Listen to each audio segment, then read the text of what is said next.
Prepare yourself. The story you're about to hear is nothing short of extraordinary. The family dog came to me, and the dog had wounds on the top of its head. Multiple open wounds, blood. And I touched the dog and the wounds were closed. He said, "Please heal my little child." He laid down and I was astral traveling to that child, working on the organs, and then the condition was gone. Tonight we step into a story that will challenge the limits of what you believe is possible.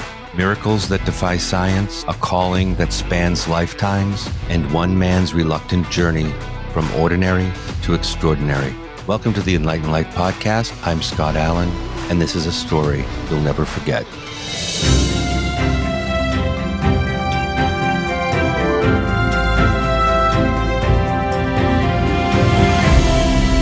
Julian, thank you for joining us.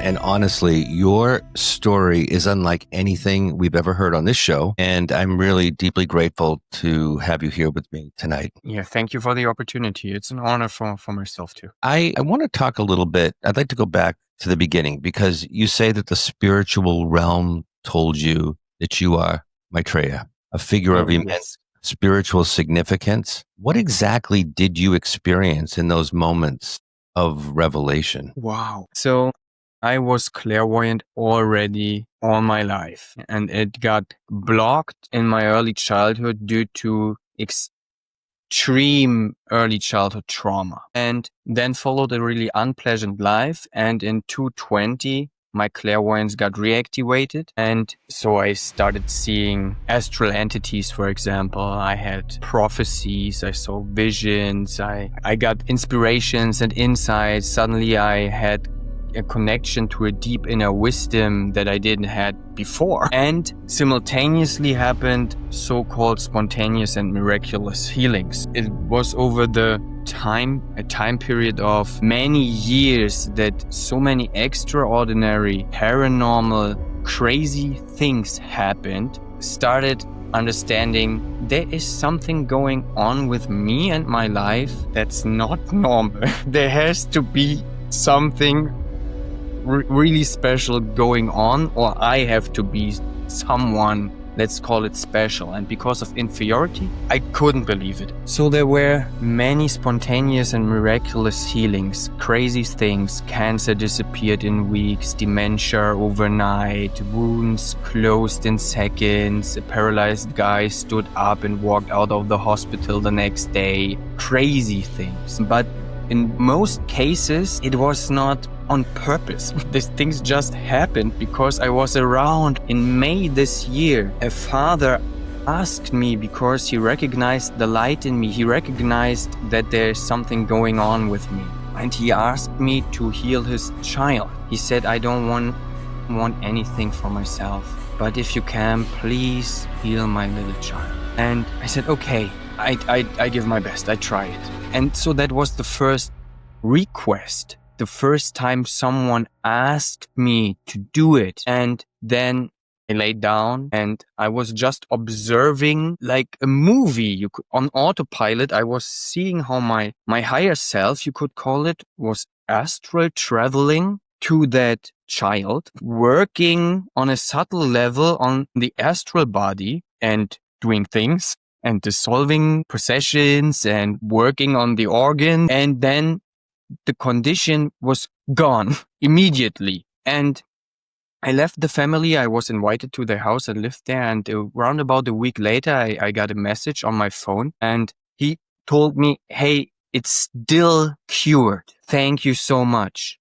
I was just in shock. You need to know, and your audience need to know, it was really hard for me to believe these things, to process these things myself, to accept that, because it's so crazy, right? And I was in shock and overwhelmed and thought, can someone wake me up, please? That's just, it has to be a dream, right? And then I was walking in Germany alone outside, and I had a lot of, let's call it, comparisons and situations where people on the outside compared me with Jesus, and I got inspirations back then in 220 that I have something to do with him and that I'm his brother. So I had these comparisons with Jesus. I had a ton of miraculous and spontaneous healings. I could see astral entities. So who am I? Who am I? So I'm clearly not Jesus. I knew that from the beginning because I didn't resonate with it. He's a different light being that was playing the role back then as Jesus. Jesus is just a character, as Julian is a character today. And inside of that body that plays the role of Julian is a specific light being that comes from the same source. It's a direct manifestation of the light, a son of God, as Jesus was and is. But we are not the same light being. Okay? And so the same things happen here, but I'm not him. So who am I? And then something spoke through my mouth. It was not me. My mouth was just used as an instrument, right? And speaker, microphone, speaker, whatever. And the sentence came out, I am Maitreya. And at the same time, I got goosebumps and like an energetical cold shower from head to toe, shaking me. And I started crying as I never cried before while I was walking. I had such an intense energetical response to that sentence. I didn't say myself. So that was the way they told me. If I say they, I say their astral realm, right? My body's up there. They shared with me or told me who I am. Because before that, I never asked that question. Maybe I would have gotten the answer before, but I never asked it. So, and there who am I? And then came the answer, right? Can I ask you something about that too? Because you're just going back just a little bit, but when you said there were all kinds of spontaneous miracles and people were healed, was there a moment early on where you didn't understand that it was you? Were they happening around you, but you didn't understand that it was you that was causing it? Yeah, so the term is called cognitive dissonance, right? And so most of the situations and miracles and spontaneous healings, I tried to suppress or I ignored them. Or I just forgot them because my life was so survival. It was just survival mode. So many times I had so many issues, problems, drama, betrayal going on in my life that I just didn't have the mental or emotional capacity to go deep into that and question that and reflect on these things. And simultaneously, there was so much inferiority, trauma, and no references, right? I had no words to describe these things. Just a dude who tried to become successful and failed hundreds times. And you didn't ask for this. It just happened. It just was spontaneous. Yeah, exactly. It's my destiny. So I tried to run away and hide and didn't want to accept it. Then there was one specific situation where it was so clearly me. They showed me it's you who does these things. There's no coincidence, nothing. It's you. And there I was invited to a yoga meetup in the house of a female friend. It was December 223. And after that yoga session, you could call it, I was talking to the mother in the house.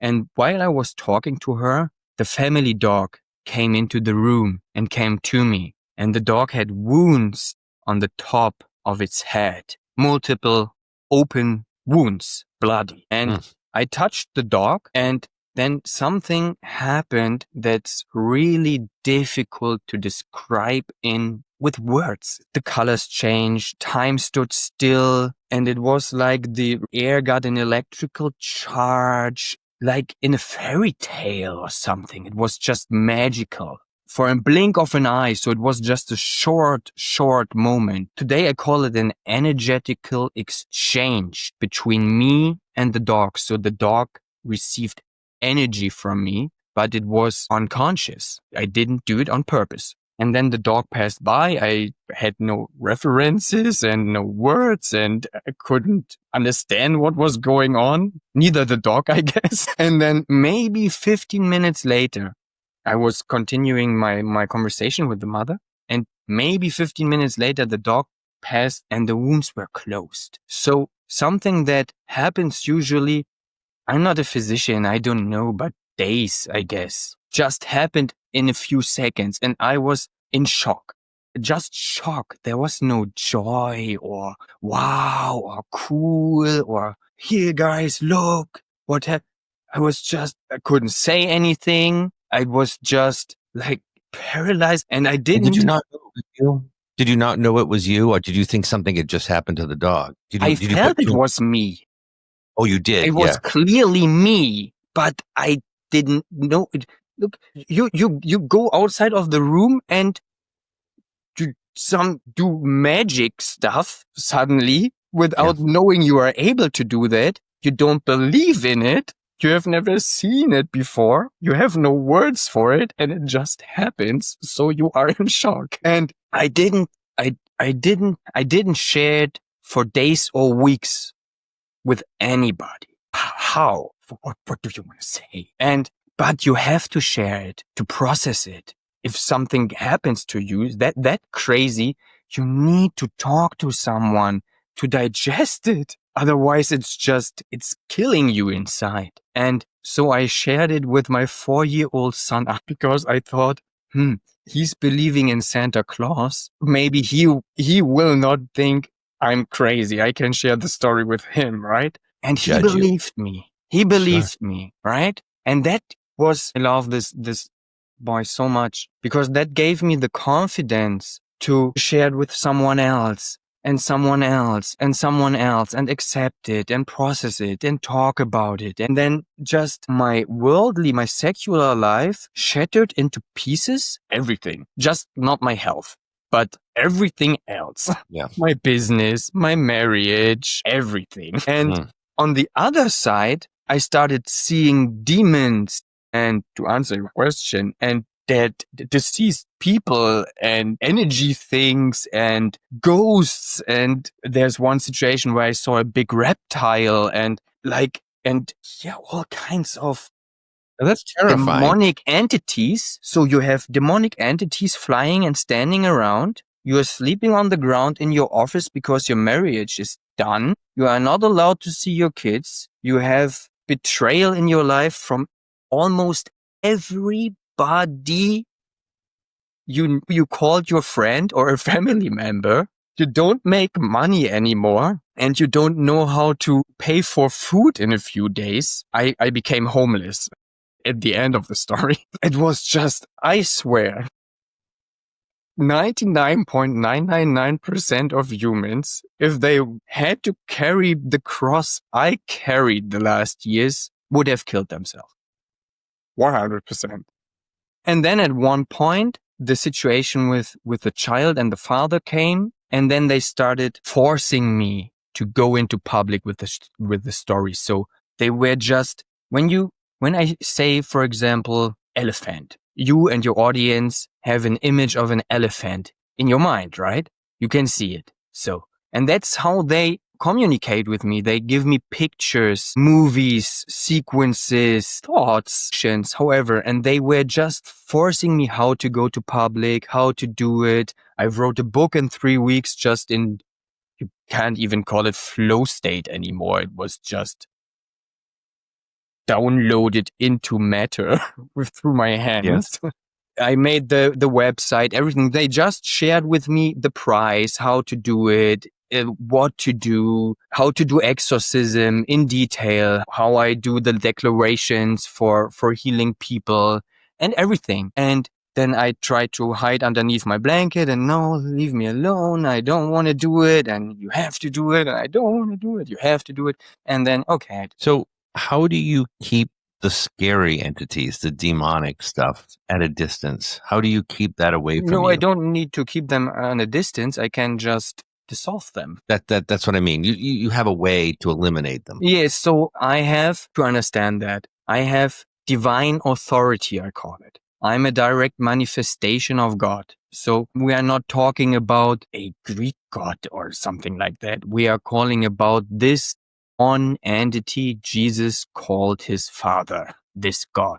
And he takes pieces out of himself. He's you could imagine a light entity. And he takes pieces out of himself and sends them where they are needed as individual entities, but they are a piece of him. And I am one of those, as Jesus was. So, and I was sent to earth, incarnated many times, many times. And this time is Julian as my worldly name and Maitreya as my spiritual name. And it took round about 3 decades to understand what's going on, where I am, who I am, what I'm capable of doing, what my destiny is. You have to imagine that's terrifying. I see. With my thoughts, I give a command. So I have divine authority because I'm a manifestation of God. I have skills that people usually don't have, right? So, and when I just think, you go into the light and they decide what to do with you.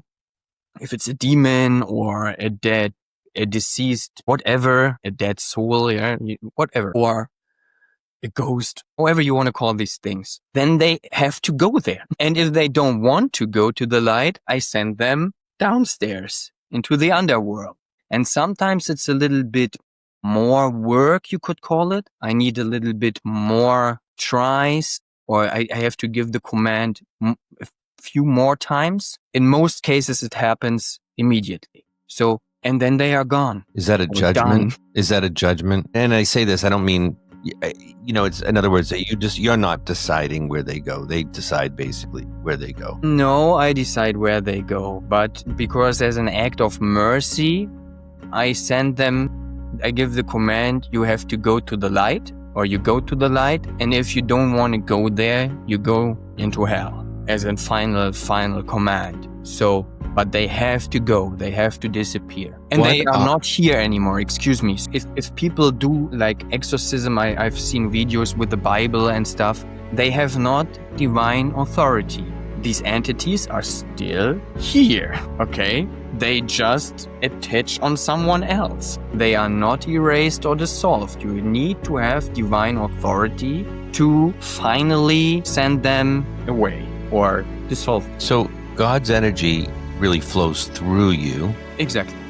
And that results in spontaneous, miraculous healings. But you are not God. I am. You are.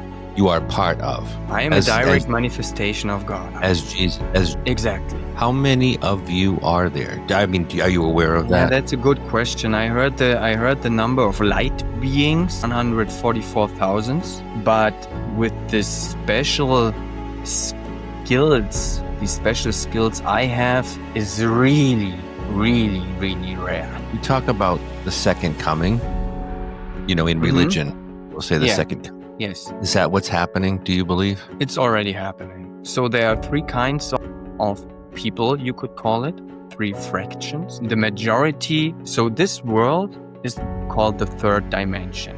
It's really low vibrational. That's the reason why so many crazy things happen, so many wars, all this pedophilia stuff that's going on, just all these cruel and crazy things here. It's because it's so low vibrational. And we have dimensions over that, the 4th, the 5th, the 6th, 7th, 8th, until you are with God again. There are many dimensions upwards. So, and this dimension, the earth, the flat earth, right, to make this clear right away from the beginning, is ascending into the 5th dimension, from the 3rd into the 5th. It's an energy change that happens simultaneously. And you can only survive and stay here if your energy matches with the 5th dimension or higher dimensions. So the majority of people is going to disappear. They die and go somewhere else where they match with their frequency again, right? I can explain it a little bit later in more detail if you want to. Then there's this kind of humans, you could call it. Those are the people who go back into the higher dimensions, with the light being that was incarnated in Jesus, and the process is happening. But it's only for those 144,000 light beings. That's his mission, to bring them back, not all this cruel, dark guys that are in this dimension everywhere, right? So only the light beings and a few who reached a vibration higher than the fifth dimension due to purification. They go higher than the fifth dimension, and the light being that was in Jesus are taking them home. And then there's a third fraction. Those are the people who stay. They will survive the next years and decades, all that drama, everything that's going to come, and they will found the new earth in the fifth dimension, the new paradise, the golden age, right? The new paradise. And that's my destiny, my mission, to guide and to protect those chosen ones during the next years and decades, and found with them the new earth. Have you had to encounter many skeptics, people who maybe aren't? Not so much, to be honest, but yeah, in the comment section, yes. But when I talk to people, usually they feel that I'm saying the truth. As you and I are chatting, I'm imagining the comment section kind of coming along. Once this is put out there. And look, I'm no stranger to crazy stuff. When I call it crazy, you know what I mean? Like things good. Yeah, it's crazy. You know what I mean? The things that you never expected. I get the visions. I get the movies. I get the thoughts. I don't get the healing. I don't get that. I don't have the same experience. For some reason, I'm able to make connections from here to here. And I don't know why that is. And it came to me later in life. And it came to me after things were falling apart and things were difficult. And so all of this kind of thing, it's a very similar story and entirely different all at the same time. Yeah. So no judgment. I understand. But what people, I feel, at least, I don't know what it's like in Germany. I imagine it's not that different in terms of ideas and thoughts, but people who are religious, even they believe in the second coming, are not going to believe that the second coming is here with you. And I'm not, that's not a judgment. That's I just think that that's probably where a lot of your skepticism and comments and internet and that's totally fine, because I'm not here for them. Why are you here? What is it for you? What is your do you know to guide and to protect a few chosen ones to survive the next years to found the new earth. That's my mission. And the chosen ones for that process, and that are designated to be there, or the ones who have the potential to be there, right? You can still mess up. They feel me. They resonate with me, because on a subtle level, they recognize my energetical signature. They resonate with my voice, with my energy. People told me they had dreams about me. They saw me in their dreams. They got goosebumps on the whole body. They started shaking, cold shivers. They started suddenly to cry when they saw and hear me. So they have heavy physical reactions. They just know I am their, let's call it, salvation, right? Even if my ego don't want that, it is what it is. I'm just sharing what's going on, right? So, and the majority of people are not designated. They don't have the consciousness and the vibration to be there, and they will either ignore me. That's the majority of people. Maybe they hear it, but and they just ignore it. And then there are a few people who resonate with me, and then there are people who maybe attack me, hate me, criticize me, tell me that I'm not who I say I am, and whatever. And that's fine. It's okay. I can handle that. There have to be miracles associated with whomever in order to be considered a saint in the Catholic Church. Yeah. Seems like you've already surpassed the 3 miracles that they I don't even know the process or the whatever, however they call it, to become a saint, because I don't want to have want to anything to do with the Catholic Church. I don't know what faith you are, and I don't even know if you have a faith. Is there a reason for that? Yeah, all religions are hijacked by the devil, all of them. So a religion is one of the biggest accomplishments by the devil to separate people from God. And that's not their job. I mean, if you listen to them, that's not their job. Their job is to bring people to God. Yeah, but that's how Satanists and the devil works. They just lie. Everything is upside down, right? War is peace, truth are lies, slavery is freedom. George Orwell, 1984. So Right. It's all upside down in the satanic world. Of course, they say they bring you back to God, but they do the exact opposite. Do you think the people that are in the church, and I'm talking about the workers, the nuns, No, they don't know about these things. they don't know about Usually not, but that doesn't mean that they are doing light work or conscious things. You can do dark things and join dark rituals and stuff like that because you are ignorant or you are asleep or whatever. But I guess the majority of workers down on the base, right, of every organization, they have just do their job as good as they can and want to have a good life. And I think they do go in for the right purpose. They want to help people. That's, I believe that most do. Not all, but most. I've known some who are dead now, but priests and clergy and they have all gone in, I think, at that level for the right reason. So I just think it's that we look for the miracles, we look for the signs, but then we reject them when they show up in front of us. What do you mean? I don't get it. We're looking for the second coming. We're looking for the miracles, looking for all of these things, and then we reject it when it shows up in front of us. Yeah, 100%. Because look, I guess in Buddhism there is this figure Maitreya, a big thing, right? That's their Christ, you could call it. Maitreya comes after, I guess, 3,000 years. The Buddha Gautama, that's when you talk about Buddha, it's him. When his teachings are forgotten, then Maitreya comes and teaches the Dharma again, the righteousness and whatever. And through their spiritual ego, they project something, right? How maybe I have to come on a cloud down from heaven and I shine golden and no. That's the reason why these miracles and these healings happen. That was always the way God showed it's him. Because when I sit here and say, yeah, I'm the son of God or a direct manifestation of God and that's my destiny and whatever, most people would, come on, don't talk so much BS here. It's your ego. You think you are something special.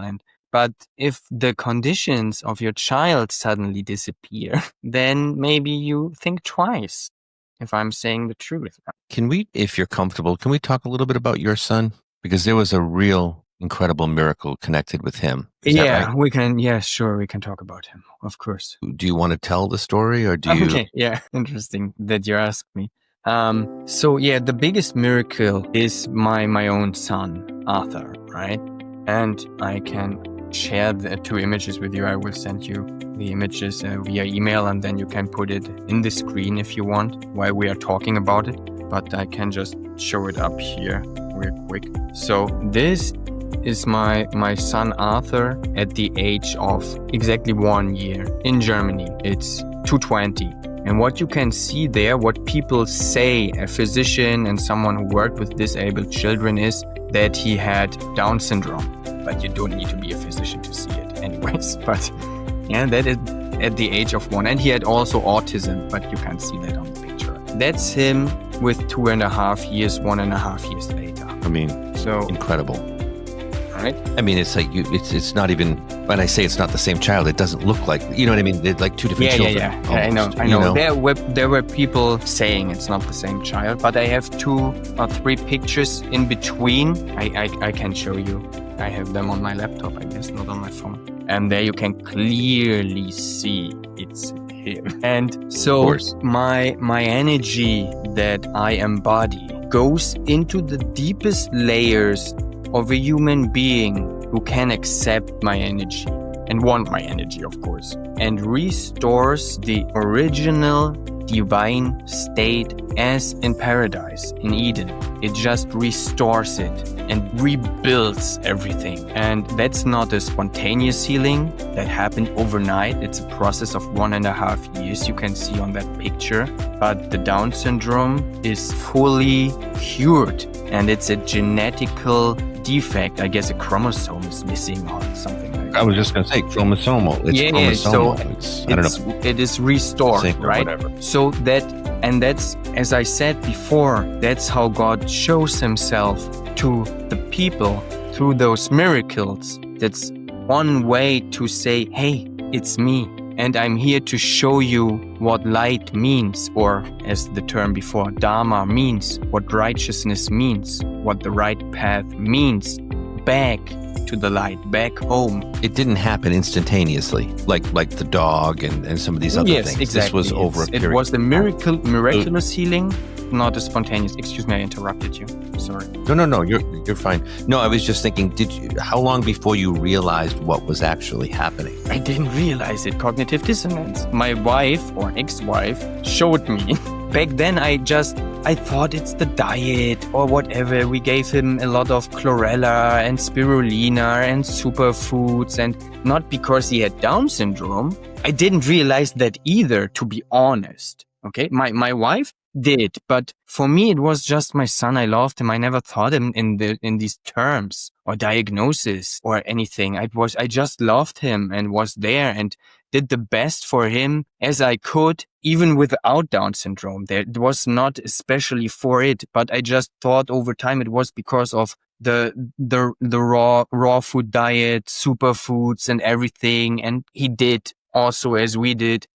But no, over time I recognized it's me, because the cancer of my ex-wife disappeared in a few weeks, cervical cancer, dementia from my grandmother overnight. There's once this situation is so crazy. I had a taxi driver after the separation of my wife in 2023, 2 months before this happened with the dog. I was separated from my wife and then lived in my office, as I said, and slept on the ground. And I had a driver who drove me to my children, that I could see them and be with them. And one day I was texting him and asking, hey, can you pick me up? And he was sending a picture through WhatsApp, like in a hospital bed, upside down, making a photo of his legs, and then a Spanish text, I can't walk, my legs are paralyzed. And he was not a good guy, really not honest,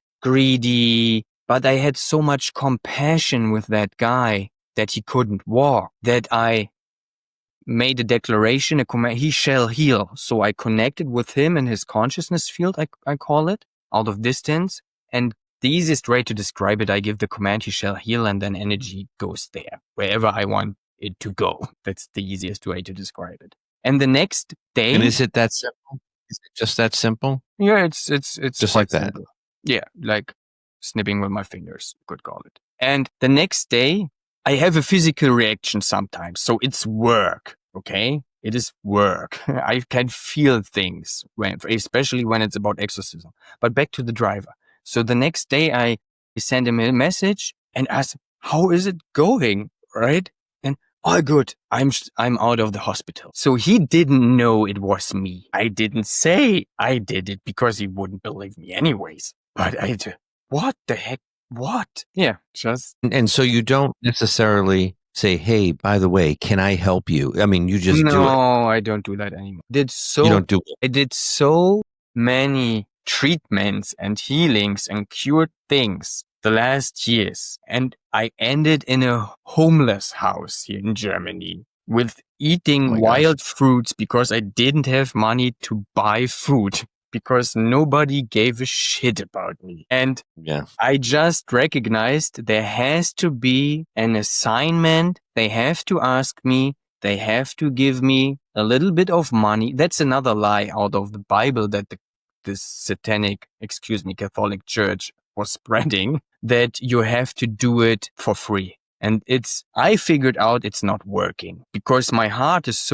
I did it so often and so long for free and tried to help. And I had to learn this the hard way that people have to pay me a little bit and give me a little bit, let's call it energy exchange, for curing their stuff or treating them. I'm not allowed to say I can cure anybody, just for the record.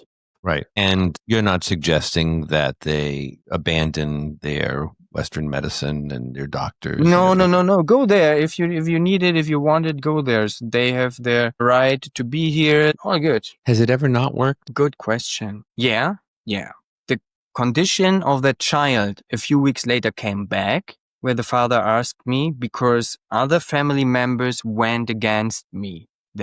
I don't want to say they hate me, but their possessions don't like my light. And then they attack me because they know if my energy is around too long, they have to go, right? And when pets or children have a condition, a disease, an illness, whatever, every disease, every illness, every addiction is a message. There's a message behind it. Otherwise, you wouldn't have it. And if children or pets have something, it's a message for the owner or for the parent. You have to change something in your life. Healing and cure, that those things get cured, it only happens in correlation with growing in consciousness, with understanding the message. That's the reason. So usually it takes time. Now I treat people over the time of 12 weeks when I treat them. Because it takes time. You have to self-reflect. You have to heal your trauma, your inner child. You have to do reparations and amens, I guess is the word, right? Just apologize for things you did and don't do it again. And so you have to grow in consciousness and purify yourself. And then the entities, the possessions, the attachments, and the diseases and addictions can disappear because there is a reason why people have that. How have your family, friends, and I would say especially your son's doctors responded to what's happened with him? Yeah, usually everybody says, wow, right? Just wow, because they can't, it's a miracle. I mean, it is. There was one physician I shared the pictures with, and she said, okay, yeah, that's clear. And she was just amazed too. But we didn't go to a physician or a doctor or whatever at this time anymore because I had not so many good experiences with physicians and hospitals. So myself, I don't need that. But again, if you think you need it and you want it, go there. You are responsible for your life. But I personally didn't go there with my children back then. And yeah, so it's not as if there's been any genetic testing or anything like that after the fact, a before thing. No. Do you ever worry about the responsibility that people may place on you because of what you say you can do? Can you reframe the question a little bit? Then I can give you a correct answer. I think people that watch this may say, I want to reach out to him. I have stage 4 cancer. I have whatever it is, whatever there is that they have. How does that responsibility weigh on you? That's why I'm here. If you could invite the world's scientists, theologians, skeptics to witness your work, what would you want them to see? I don't want to convince them. I don't care at all. I'm not here for the majority of people. I'm not here to change this world. I'm not here to convince anybody of anything because, again, the chosen ones who are ready or have the potential, they resonate with me and they'll reach out. And the majority, even I can show the pictures, the genetic test, what you were talking about, whatever, you can show proof as much as you want. If they don't want to believe me, they don't believe me. Then they find something else that's wrong with me. And it's okay. I'm not here for those guys. Those guys are not my people. I don't wish someone anything bad. Maybe someday you will find God or whatever, or truth, love, go your path. But I'm not here if someone tries to challenge me, sometimes that happens. When people reached out to me or I had conversations about an interview, then you can just show me your skills or what, and you can read my thoughts and And if someone tries to challenge me, there is a direct, really deep resistance inside of me, because don't challenge God, right? That's what came into my mind. If you are ready, the miracle will happen. The healing will happen. If God and the spiritual world thinks you are the next in line and you have the potential to get cured or to get mercy, then you will get it. But the majority of people is so dark inside. There is no chance that they get healed or cured, and they won't reach out anyways. And it's just a waste of time and energy to try to convince. I am familiar with person. Oh my God, so many problems. She had a routine surgery many years ago, ended up having a near-death experience, and since then has never been the same. She's disabled. She can't walk. She can't, there's a lot of things. She just is, she's got a lot of problems. Yeah. And I mentioned to her, I was interviewing you, and I said, I think, when this comes out, you should watch it. It'd be fascinating. And she is, because, you talk about falling down, the well and not having, practically homeless and not having money and all of these things, can happen. What if people can't afford it, but they believe it? What if people... Yeah. So if they believe it... You know what I mean? Yeah. So they believe in the...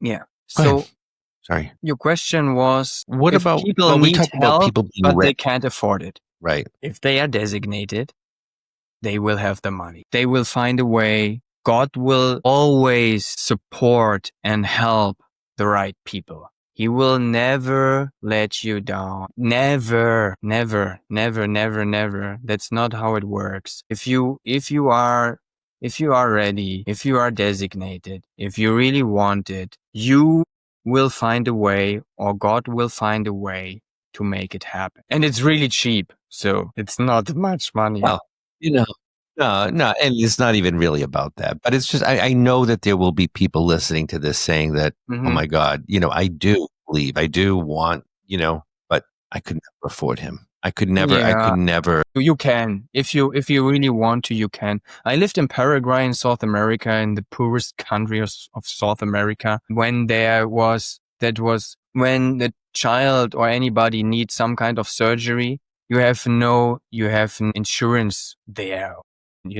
These things don't exist there. Just the people from the countryside. They find a way to pay really expensive surgeries in the capital city. They just find a way. So, yeah, you will find a way. If you really want to, you will find a way. 100%. Yeah. Julian, take a few minutes for yourself to talk about anything that you want to talk about, things we may not have discussed that you really want people to understand, or maybe it's a thought or a belief you want to share. Yeah, usually I use that to give those a voice who don't have one, and that the animals. And just if your listeners can open their heart for the animals and stop eating animals, that would be so great. Just stop killing and eating sentient beings, causing so much suffering, so much pain, so much blood. It's just such a nightmare and tragedy. And that, I guess, would be the biggest accomplishment if humanity could reach that state of consciousness that murder and slavery, not only for humans, but also for all sentient beings, is nothing that gods want and love, and that's nothing that is in line with our heart. And so, yeah, just open your heart for the animals. Perfect. Thank you, Julian. I really do appreciate your candor, your courage, and your persistence in getting through to me to be on this show, because I really enjoyed this hour with you. And whether you believe in miracles, science, or something in between, tonight's story asks us to confront our assumptions and to consider that the boundaries between the possible and the impossible may not be as clear as we think. So to learn more about Julian, visit maitreyahealing.com. Now that's MAITREYA-healing.